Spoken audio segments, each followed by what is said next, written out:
I'm just going to start off by saying I have not used shampoo in 2 months.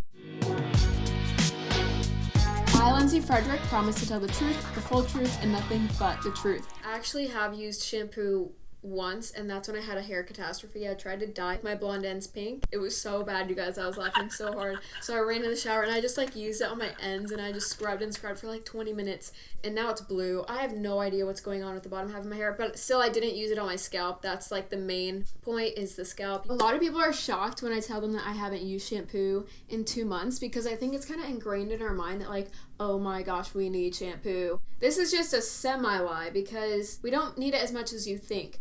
Shampoo is only 100 years old. There was a time before then where shampoo just wasn't a thing. What did they do back then? So I think that's just kind of goes to show that, hey, maybe shampoo isn't as much of a necessity as we think it is. History of shampoo. You have the introduction of powder shampoos, and that was not an everyday thing.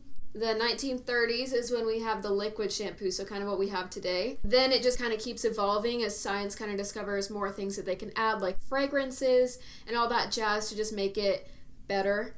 And then around the 1970s, there started to be marketing ads where it was saying it's unhealthy not to wash your hair multiple times a week. So we're going from, in the 1800s, the origins of shampoo is kind of okay, once a week if your hair is really dirty, to no, it's actually unhealthy if you're not washing your hair multiple times a week. Okay, so where's the truth here? So basically, our hair is made up of a lot of protein, and then we have an oil that we produce called sebum to protect our hair, and so that sebum oil is actually what's making your hair greasy, because it will build up, and it can actually attract dust and dirt, and that's when it's kind of just gross, and then that's when shampoo comes in. And so shampoo actually has this surfactant. One end of it attaches to oil and the other attaches to water. So when that goes on your hair, it'll attach to the oils, and when the water from the shower comes on it, it'll wash away with it. So that's what's cleansing and taking those oils off your head so that it's not so greasy. But the whole argument with the no shampoo, whatever, is that your head naturally produces oils that are supposed to be there to protect your hair, and when we wash it away every single day, then your head is naturally going to overproduce oils to try and compensate for us stripping our head of what's naturally supposed to be there. And our bodies are created to naturally balance out the oils on our head. I mean, you can talk to any hairstylist and they will not recommend washing your hair every single day. But then you have a whole nother side of what is in these shampoos that we're using. There's just a lack of legislation within the US about monitoring the chemicals, banning some chemicals that are found to be harmful. In comparison to the EU has banned 1,300 chemicals, over 1,300 chemicals that can go into their cosmetics, while the US only has banned 11. Unpopular opinion, everybody seems to be super hype about Europe. I don't know, I could never live there, but this makes me want to live there right now, because I literally don't want to go buy anything off the shelf, especially when you think about how cheap these are. It's if this is so cheap, but it's promising me 24-hour hydration, and it has this cute little oil bead on it, but it's $2. What is in this? So why should we care about what chemicals are in the products that we use? Well, that's because if we're putting it on our skin will absorb some of those chemicals straight into our body. There's a statistic that it's 60% will be absorbed, but from what I've read, that's actually not true. It really does vary. Some parts of our body are more absorbent than others. For example, our scalp absorbs 4 times more than our forearms. And then our hair is the most absorbing part of our body. So really, it is very important what we're putting in our hair. I'm just gonna read off some ones to avoid. Okay, parabens, TEA, DEA, EDTA, aluminum, fragrances you want to avoid, because a company can say, oh, there's fragrances in there, but that could imply a bunch of other chemicals that are then not being listed. Sulfates. So sulfates are what you'll see a lot of, and this is the whole issue with shampoo right now, is the sulfates that are in them, because sulfates are found to make skin irritable, but there are arguments against it, saying that there's not actually that much sulfate in these that would harm you. However, that's just up to you if you want to be putting something on your body that is potentially harmful. But the sulfate is what makes the shampoo so foamy, and that's the part that makes us feel clean. So let's just see how these two very popular brands stand up to this list of things that we shouldn't be putting on our body.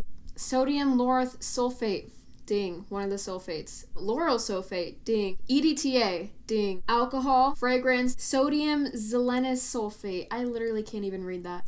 And then I don't even know, there's a whole other list of ingredients that I really couldn't read out loud because I don't know what they are. So I don't even know if they're harmful for our body, if they're good. So really check, like that's crazy. Pantene is a massive shampoo company. So now let's check out this L'Oreal Clay one. Sodium lauryl sulfate, magnesium, aluminum silicate, benzyl alcohol, fragrance. So yeah, those are the chemicals in that one again. And then you have like the organic products. Even that, like companies are not required to like check the legitimacy of if what they're putting on the front is real. So a company could label something as organic and it doesn't have to be organic at all. So really, even if you are buying organic products, still look at the back and see what's on that, because again, they're not required to check and make sure that what they're saying is lining up with their ingredients. Alarming, right? And those organic products tend to be more expensive, and that to me is just a red flag of why should I have to pay more just to get a product that isn't going to be potentially harmful for me? Like that's just backwards. As people, we have the right to have companies sell us products that aren't harmful. When you're looking at shampoos, some alternative chemicals, sodium cocamafocate, cocamafilbetene, lauryl glucoside, cocoa glucoside. I don't know. I'll just put a list of these all up on the screen so that you guys can kind of know what to look for and what not to look for. I'll do a do and don't. No shampoo is totally doable, but not for everybody. Just kind of started weaning myself off of it. So I do like every other day, every 3 days, every 4 days, week, 2 weeks, none. And so it's been about 2 months since then. The idea was I wanted my head to just like balance out the oils that it produced because the shampoos wouldn't be like stripping it of its natural oils. It'll take about a month for your hair to start naturally balancing out. There's some natural alternatives that I've tried. Apple cider vinegar, that's more for if you have dry hair because it's a moisturizer. Baking soda diluted in water. Plenty of others I will link below that are doing great things to make sure that we can have healthy shampoos, healthy products. And let me know if you try or have heard of any other things that you can do as an alternative. Comment below on the YouTube video so other people can kind of see that because there are tons of alternatives. So if you find a brand that you like or whatever, go for it. There's a website that will give you like the big 7 companies or whatever. I'll link that below. And they talk about companies you should avoid and products specifically you should avoid. And then they also give you some alternatives. So all of that will be linked below.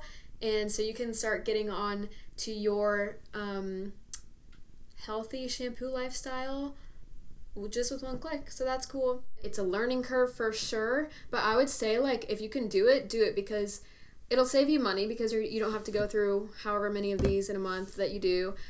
Save the earth as well because a lot of them are plastic, so we won't need to be using as much plastic. Also, it's just, I would say, more healthy. Like the less chemicals you can be putting into your body, do it, right?